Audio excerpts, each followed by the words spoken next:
Welcome to the Poultry Leadership Podcast. I am your host, Brandon Mulnix. And before we kick off this episode, I want to take a moment and thank our sponsors. They make this podcast possible for you to grow as a leader and allow me to introduce you to some of the best in the industry.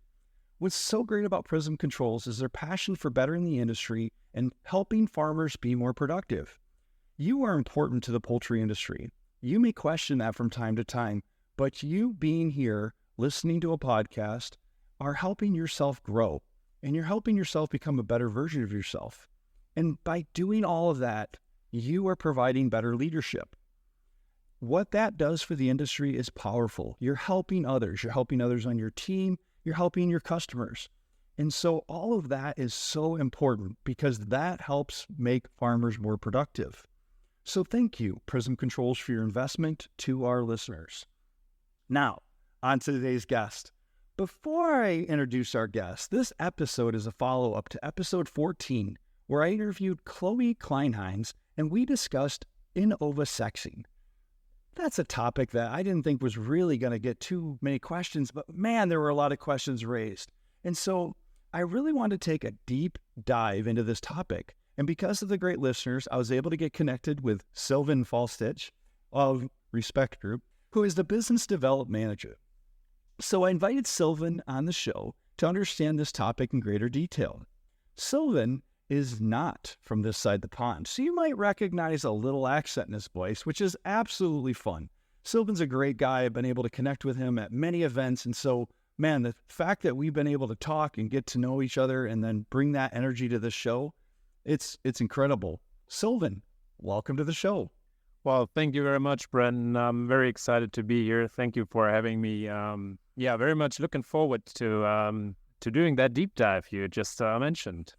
Now, there was the accent coming through. So can you explain to the listeners where you're from, who you are? Sure. I hope I'm not going to make it too obvious that I'm from the other side of the pond. I'm trying my best. Well, I'm Silvin. I grew up in a small town in the center of Germany, basically, between Hanover and Frankfurt. I'm the youngest of 5 children, and so that was kind of a regular story there. So after graduating high school, I was thinking what I'm going to do now, and I decided to go abroad for 1 year. So I did a kind of civil service in Peru, South America, which was a very intense phase of my life. I was working there in a school for children with disabilities, and that was very shaping for me, and I learned very much there. After that, I started my academic career studying business administration. I followed up that with master's in agricultural and food economics, although my route there wasn't too straight, I have to confess, but I'm still there. And well, today I'm living in Cologne. For my studies, I moved to Bonn, which is another not so big city in Germany, the former capital, to be honest. It's in the west. I live here with my girlfriend and my dog. And and I'm working for Respeggt Group, working and trying to get the in-ovo-sexing solution out into the world. So, Silva, you're here because in-ovo-sexing is becoming one of those hot topics that, we've heard about. And maybe not everybody's up to speed on what in-ovo-sexing is. Can you give us a rundown on what in-ovo-sexing is? Sure. So in-ovo-sexing is kind of a new thing. So we're looking here at, maybe 5-6 years of development. So what is in-ovo-sexing? It's basically a way to identify the gender of hatching eggs for layers, basically right now in this state, to identify the gender of hatching eggs before they actually hatch. You all know in poultry industry, especially in the laying industry, laying hens, as soon as they hatch, need to be sexed. That is being done manually right now. But in-ovo-sexing, as the term says, in-ovo, so in the egg already, we can identify using certain or different methodologies, we can identify the gender of hatching eggs. And that enables us to sort these hatching eggs before the hatch day into males and females. And the reason why we are doing this is basically as you all know, hatching eggs of laying hens or of poultry hatching eggs in general are usually fertile 50-50 male and female. So for every laying hen that hatches out there in our egg supply chains, there is one male brother actually that also hatched once upon a time. But as these males of laying hen genetics are not suitable for obviously laying eggs, but they also cannot be raised efficiently. They eat a lot, but they grow very slow. The industry has decided to get rid of them just the day after they hatch. So that is an issue that is out there. So globally, we are looking at, I don't know, something like 7 to 8 billion male chicks being culled just the day they hatch. And that is very sad in terms of animal welfare, but it's also very inefficient. And ovosexing is a way to address this and actually to solve this issue. So what we offer is one solution that is a liquid-based solution to identify the gender of hatching eggs. We started in 2017 with taking basic research from University of Leipzig.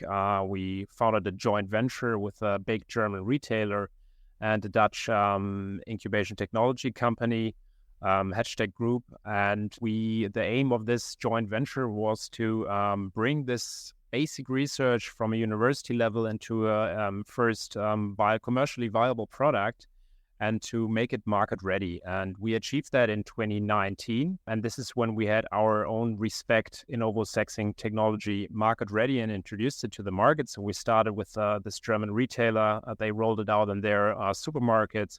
So for the first time in 2019, there were eggs, consumption eggs, shell eggs, table eggs, as we also call them, in the supermarket shelves that are free of chick-culling.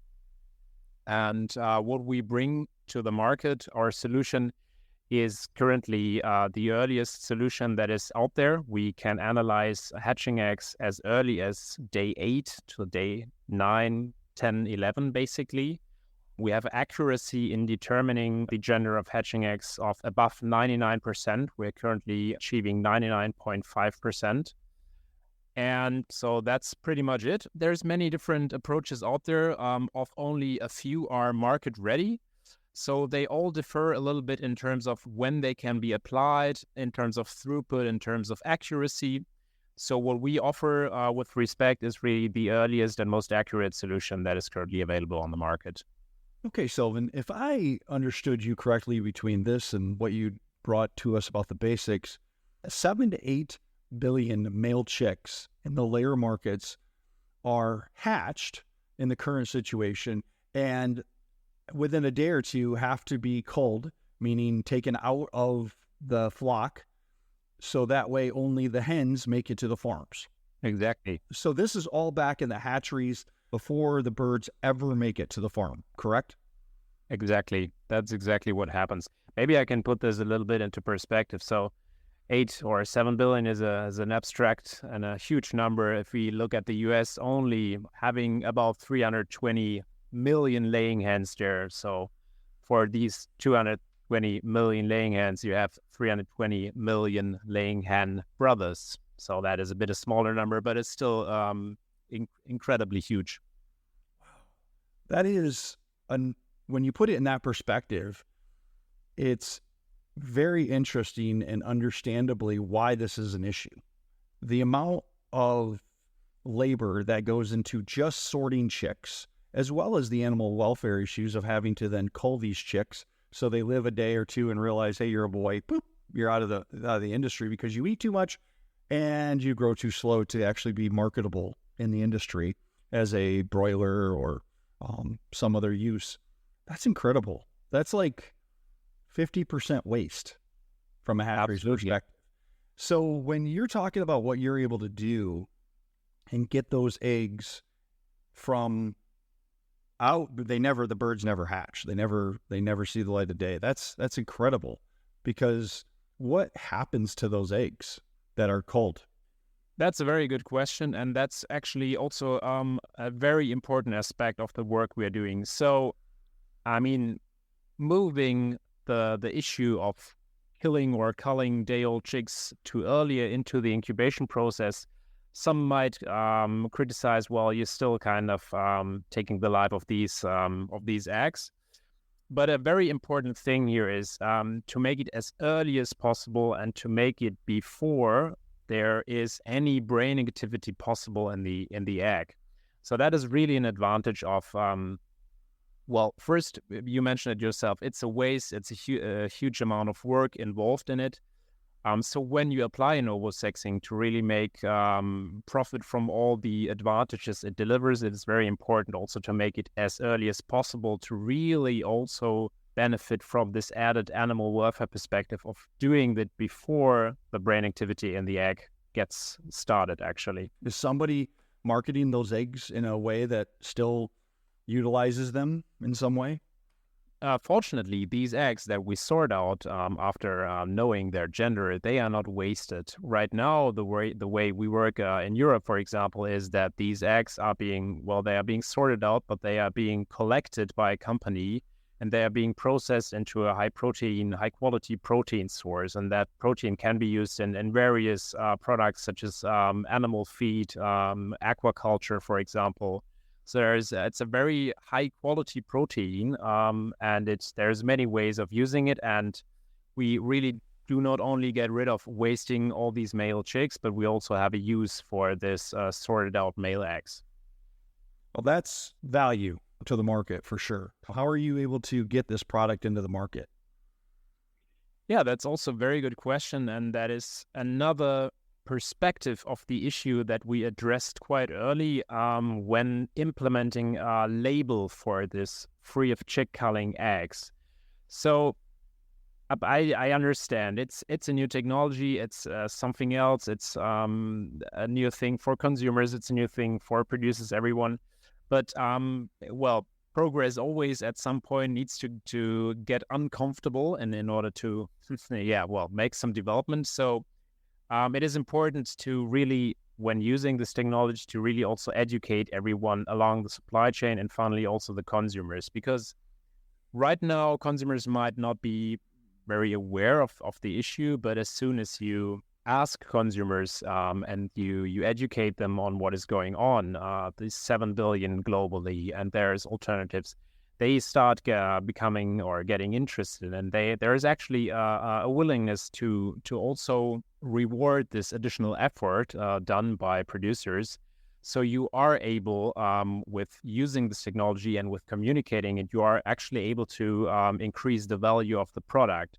So yes, it puts a little higher prices on products, but you're also able to recover these prices and actually earn a bit of an additional margin with it by communicating what you're doing and by educating consumers that there's better alternatives available and that they are available now, by putting, for example, a label on the egg pack or doing some communication campaigns. So there's already enough confusion around labeling on egg cartons. How are you going to overcome just that labeling issue? I mean, there's organic, there's free range, there's cage free, and this is just in the US. How do you get through all that mess? Yeah, that's a good question, and we've been confronted with that a lot. We saw the same, or we got the same questions when we started in Germany and in Europe. Well, very important thing when putting a new label into the market is really to practice what you preach, and we state on our label that it is free of chick culling. So we really made sure when implementing it that we abide and to that claim that we give, and that actually represented an added value to retail, an added value to consumers. So there was actually a demand for it, but I also understand that it is a bit annoying having another label on the box. I think I'm afraid we need to go that way because it's a very new thing and we need to educate our consumers.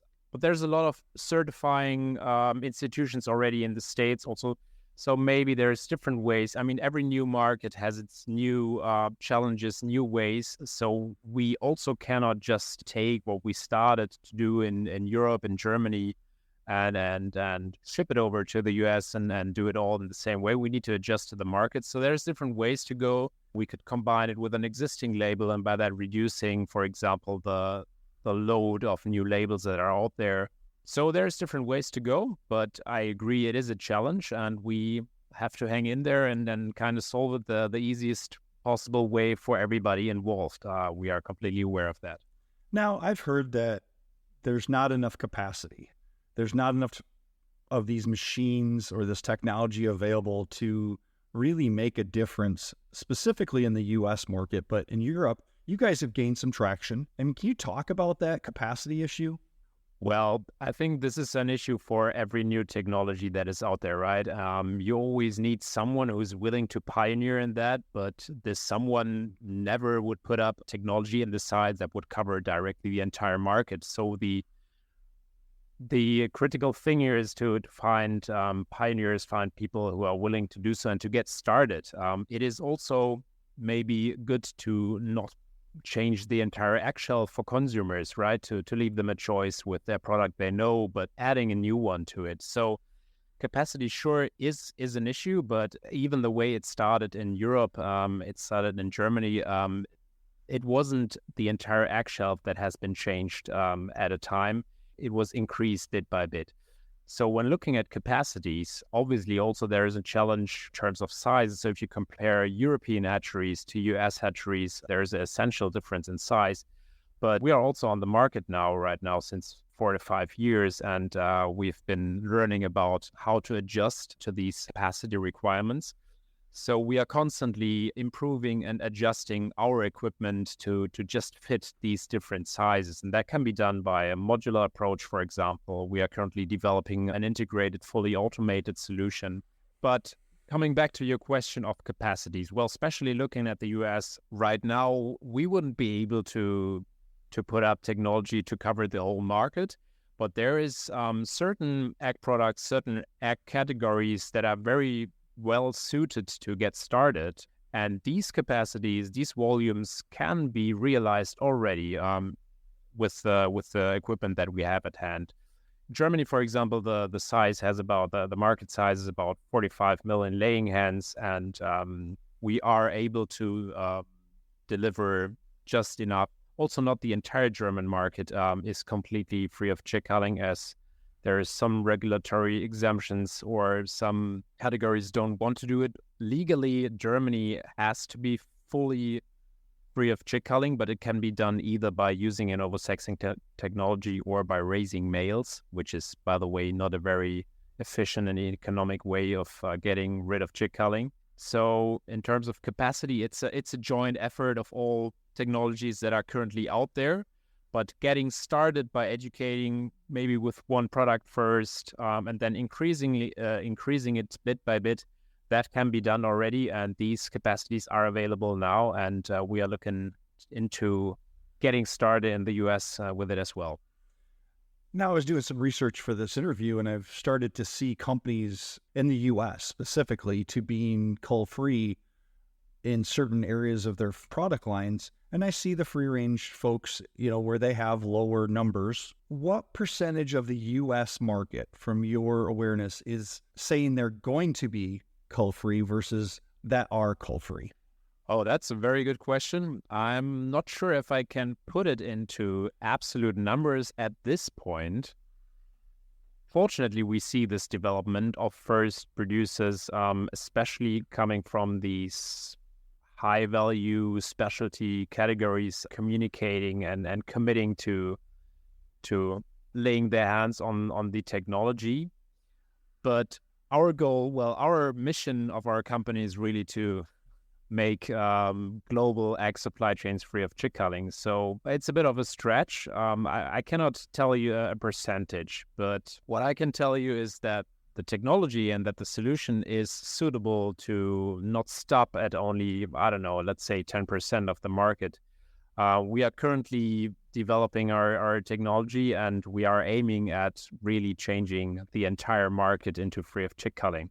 Silvin, it makes sense. You have in Germany, where you have regulations that say there's no culling, you either have to raise the males, which takes cost. I mean, that's food, that's housing, that's labor, that to create a product from that, where moving those eggs off the chain earlier into a different product, I can see the value there. I can absolutely see the value.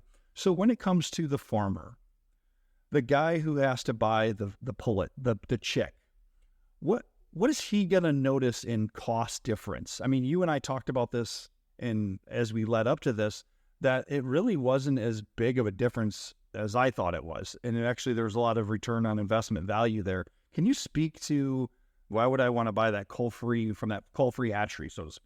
There's different perspectives to just that questions, to be honest. Maybe first of all, it really is a joint effort of the entire supply chain, of the entire egg supply chain. So at some point, you need to have everyone on board wanting to do this. And I know that is a bit of a challenge because it is not always easy to convince everyone at the same time. But as development progresses, there is always new challenges, new opportunities, and they always tend to be uncomfortable for someone at some point. So we cannot get around that. But we also, and that is the other perspective, had a bit of a learning when we started. So our goal from the beginning was we are completely aware that we are introducing a very abstract technology into an existing structure that basically works perfectly fine right now.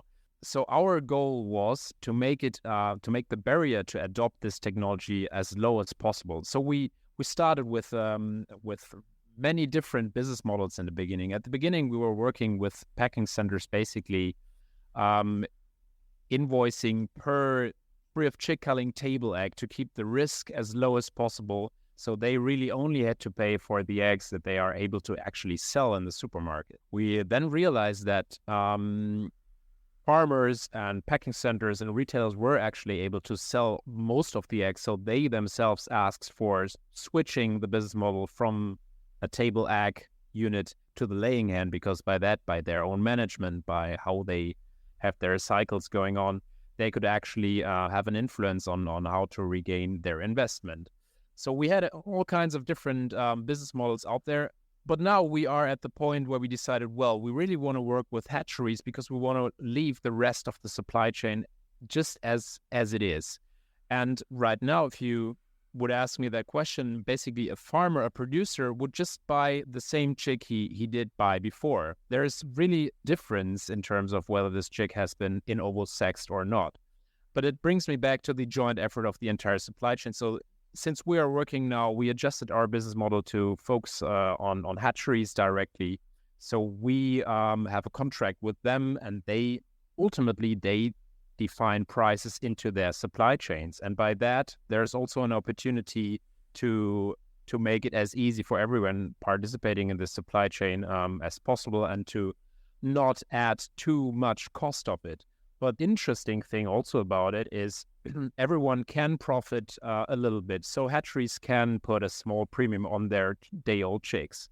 Rearing farmers can put a small premium on their rearing efforts. Laying farmers can sell their eggs at a slightly higher premium to the packer, and packer sells it to the retail. And retail, ultimately, when communicating and really making their effort publicly, they can recover this additional cost by putting a small price premium on shell eggs that are free of chick culling and putting it to the consumer, because the consumer ultimately is the one who should be driving this change and who should be asking for that progress, that development to happen. And this is what we see, what happened in Germany, what happens in Europe, by the way, with and without legislation. So we started in Germany in 2019 and we didn't have legislation there. The US at this point is rather unlikely to be having legislation anytime soon.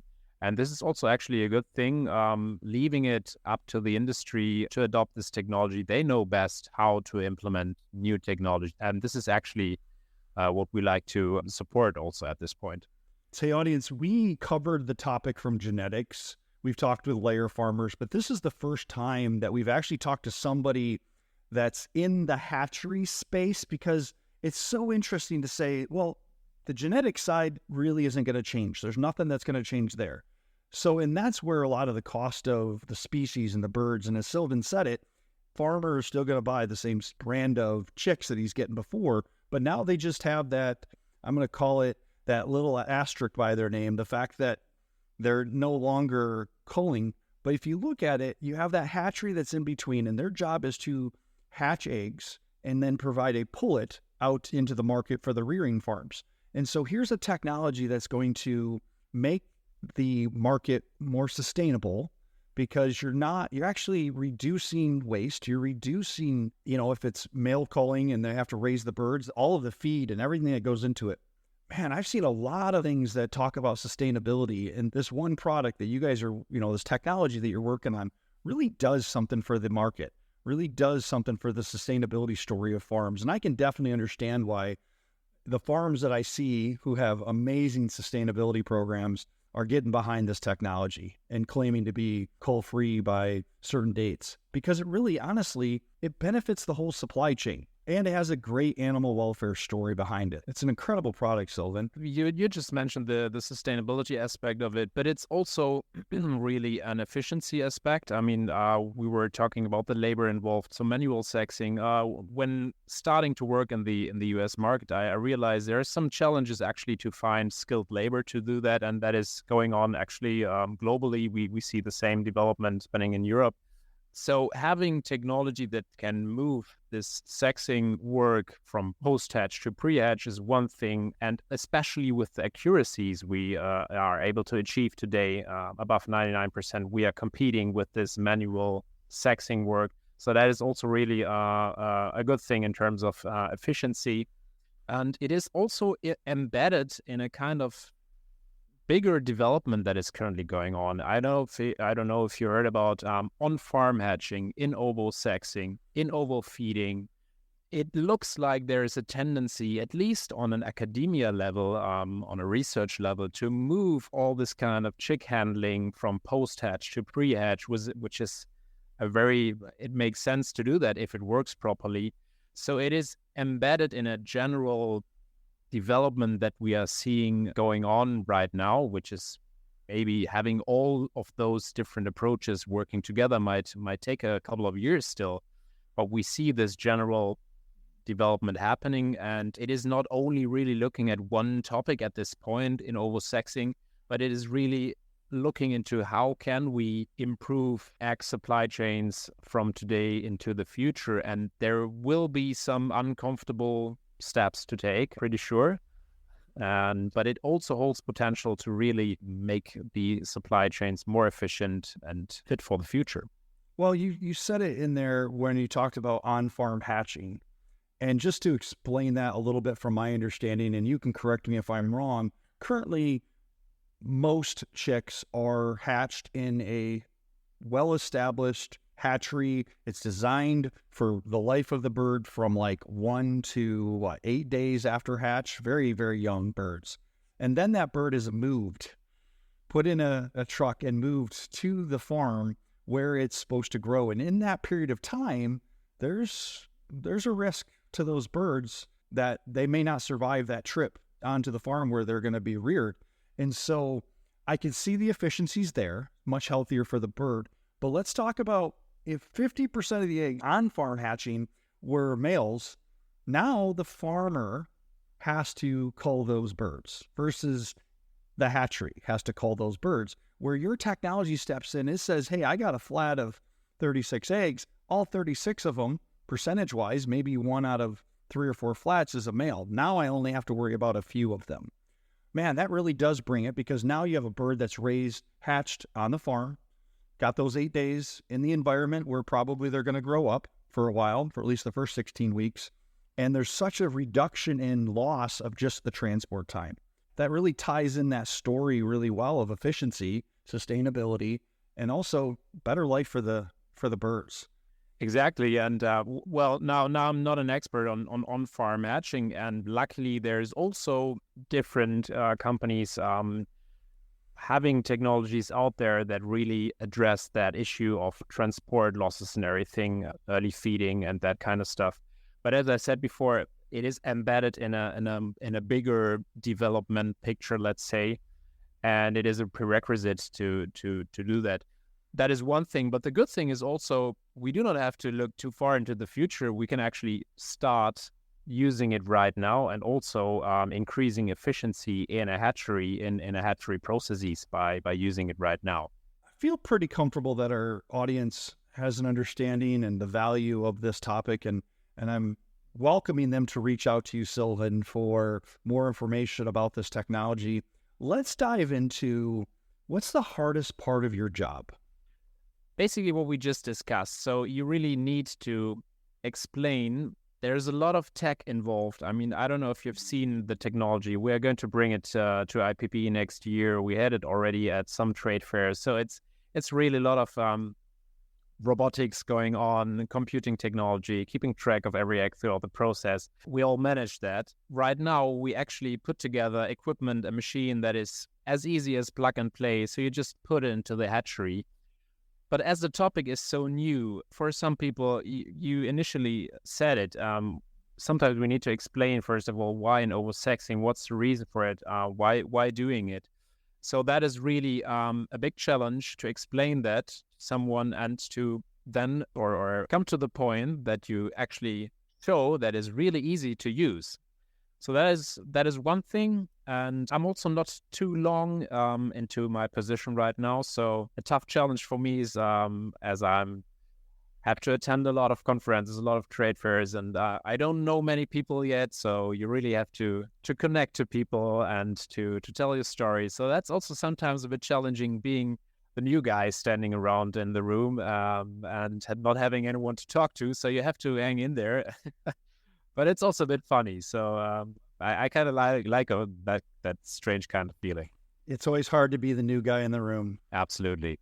And one of the reasons this podcast is important is because it helps connect people that you may never have connected with.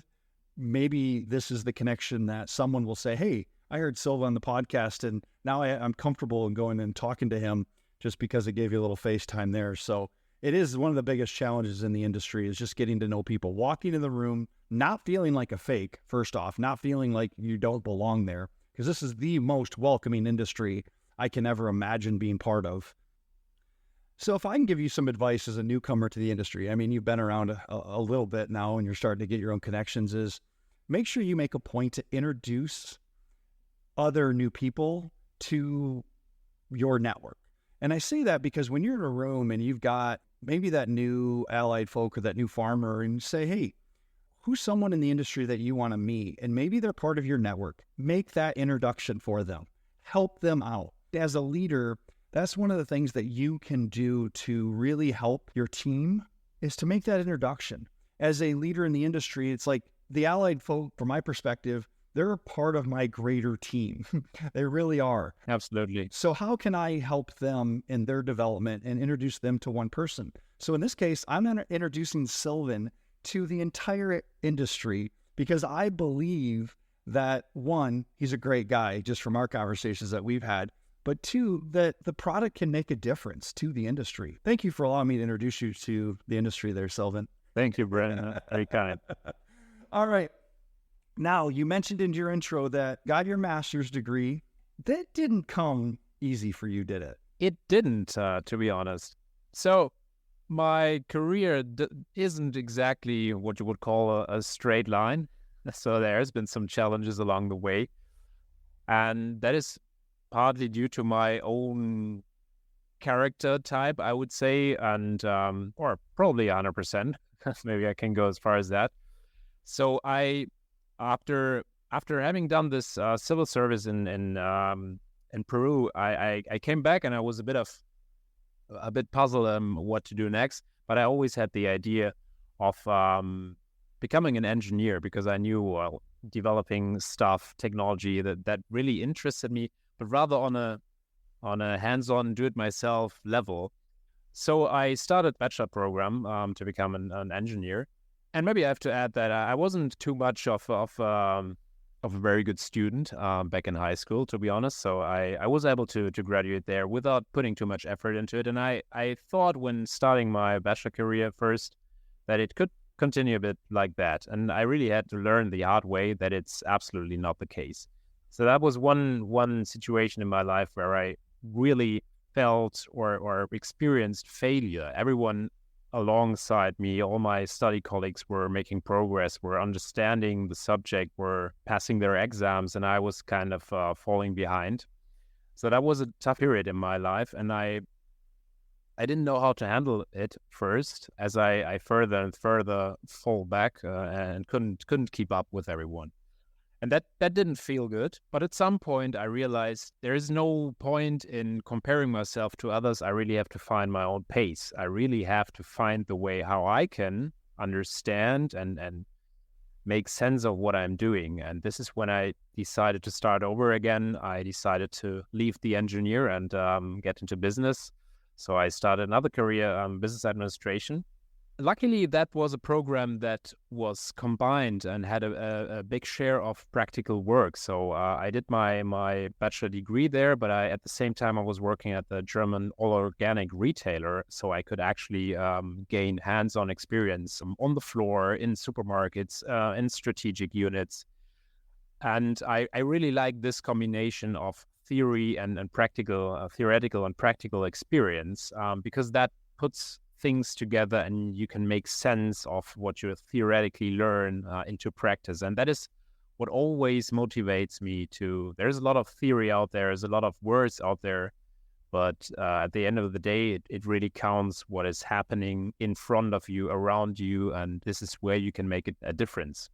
Yeah, so, but the journey wasn't completed then, actually, because I don't know who of you might have experienced the same like I did, but after having graduated in business administration, I was like, okay, I can do everything right now, but nothing at the same time because it's so generic. But having worked for this food retail company really showed me that that is an industry that will always be there. We always need to feed the world, and that was very helpful. And because of that, or just after that, I actually decided to start my master's degree in agricultural and food economics. But the funny thing is that I, at the same time, started working for an IT company. So Vita here also isn't exactly straight. So it was a bit of a struggle for me also to complete this master's degree, as I was starting to work in this company, and this company was about to grow, and I was given a responsibility, I was given a team. So it took me a couple of years actually to finish that master, but also having worked into IT made me realize it is also a very important sector, but I want to go back to the agricultural sector. And this is basically my entry point when I started with Respeggt back in 2019. And I was able to combine my experiences in IT, my experiences in retail, and my learnings from the master's degree. And this is where I'm now. So as you progressed, what's interesting is you didn't let failure keep you down. No. You came to understand your own learning style, what worked for you, and then you didn't let an industry define you, but you ended up saying, okay, the skills I've even learned in IT with having a team, it developed you into who you are, where you then now apply what you learned there into this technology and agriculture space. That's a pretty, you say the lines wasn't straight, but no one's career has a straight line. Absolutely true. Yes. But many people are trying to make that impression. Well, I mean, my own story, and the listeners, some may know this and some may not. I mean, I started off out of high school wanting to be a photographer and a full-time firefighter. And I did that. I mean, I literally followed my dreams where I owned a photography studio, was a full-time fireman, paramedic. And that was okay. And then each of those journeys were parallel, but they were so different until we got to a point where I had to give one of them up. So I gave up the photography side as a full-time job, which I was working 2 full-time jobs at that time, owning my own business. But even the paramedic stuff was like, what the heck does that make you prepared for anything to do with the egg industry? Well, I finally left that industry, got into manufacturing where I found process, and all the process that I worked under as a paramedic and as a manager, I'm like, oh, I get what process is. And I had to write SOPs, and that means standard operating procedure. I had to write these things. I had to develop things in the paramedic world that translated really well into my future career of being a project manager and then sales, being able to talk to somebody in the back of an ambulance, being able to talk to them on their worst day and make them feel comfortable, prepared me for what I do today. Being able to, as a photographer, being able to talk to a bride on her most stressful day. But all of those learnings of how to talk through that day prepared you for something different.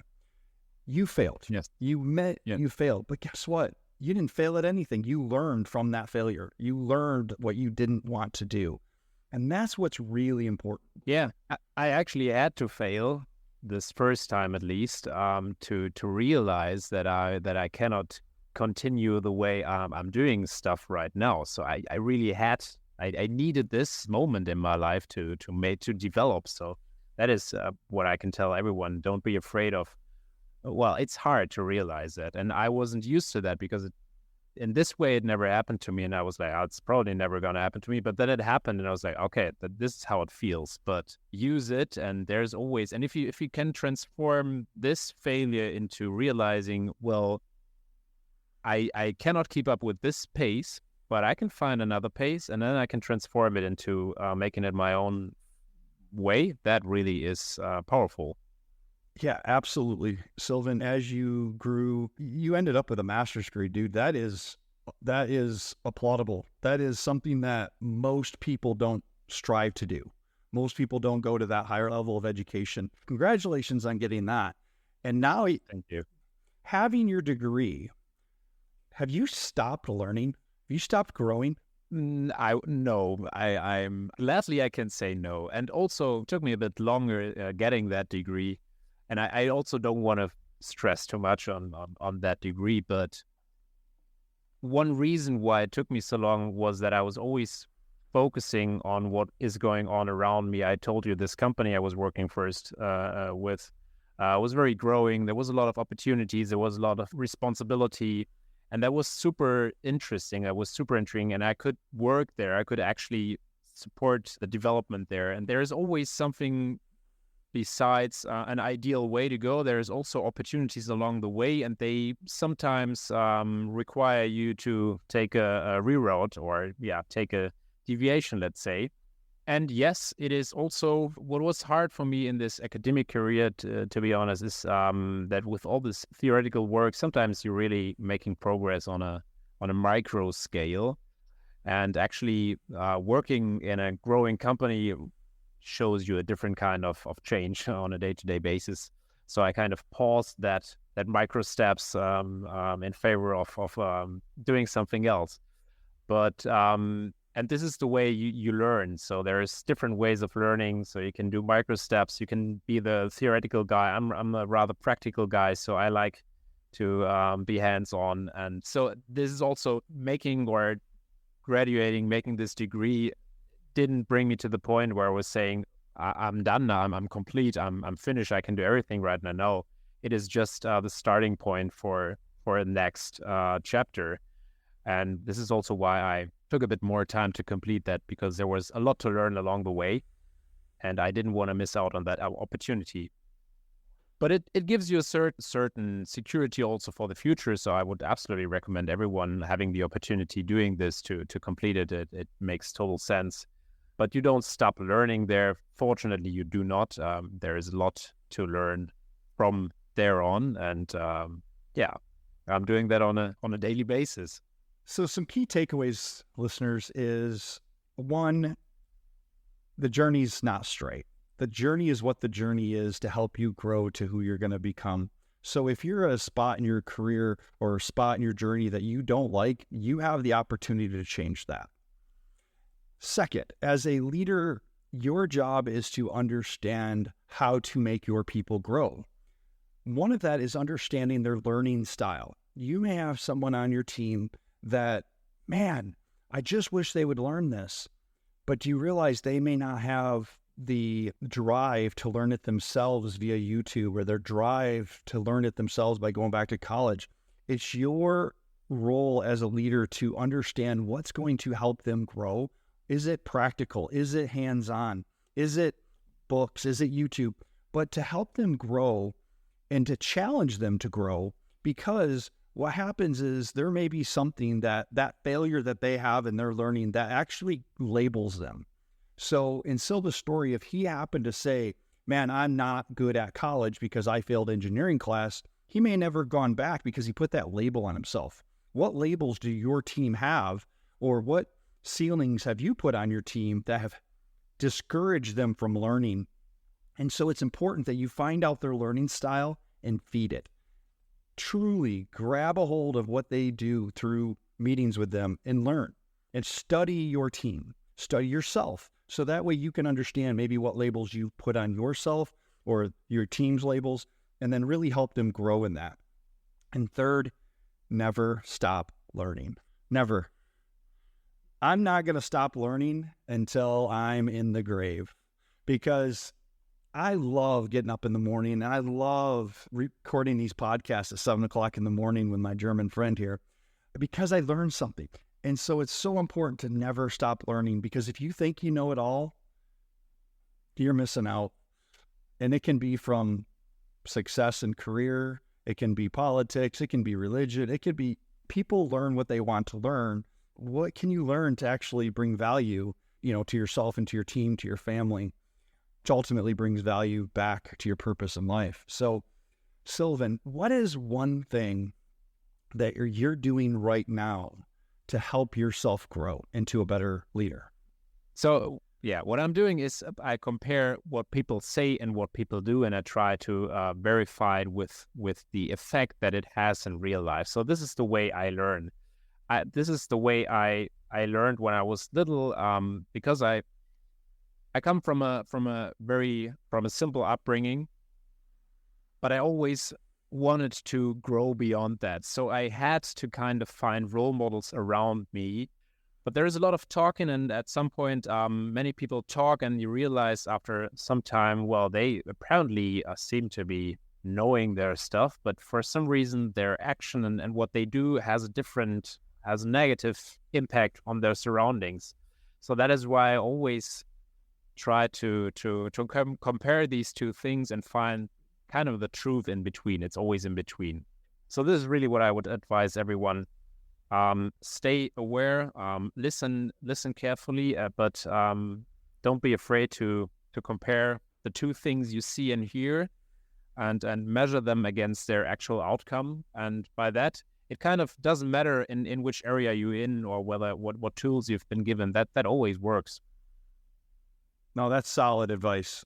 That is so solid advice. To one, look for role models, to watch. If there's somebody doing something that you want to do, watch, and then evaluate that against the impact they're having on the world. Maybe they're doing it in a different way. Maybe they're not doing it the right way in your mind, which is okay, because you can learn what not to do from that role model. There's good and bad role models.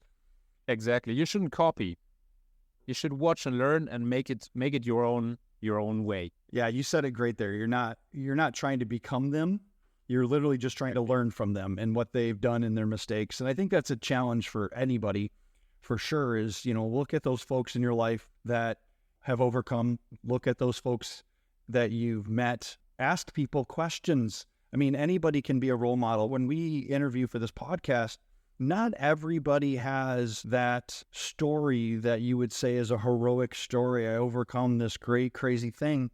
But even in the trials that they go through, there's something that you can learn from. And how did they overcome it? What kind of person are they today? Many things like that you don't even get a chance to see because you don't ask the questions. So get to know people, get to know their story, and then learn from the trials and tribulations that they've overcome. And as a leader, ask those questions. Don't hesitate to ask the question of what is something that you've overcome. Exactly. Yeah. And it will tell you so much about your team. It will tell you so much about your role models. It'll tell you so much about those in your life. It's just asking that question is, what's one thing you've overcome this week, this month, in your life? Because you can always learn from that. Silvin, thank you for being here.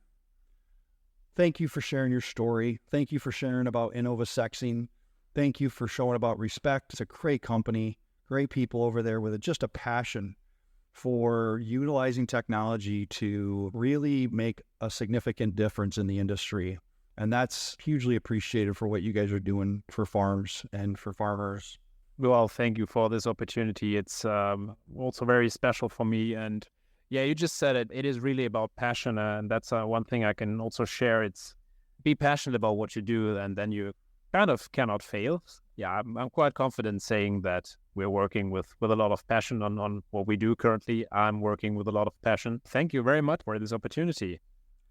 All right, listeners, if you want to get a hold of Silvin, I'm going to have his LinkedIn profile and potentially his phone number or his contact information in the podcast notes here. So please take a look at those. He would love to connect and reach out to you to explain what he's doing for the industry. He's a great person. His company's doing powerful things. I'll put a link to their website as well so you can learn more about them.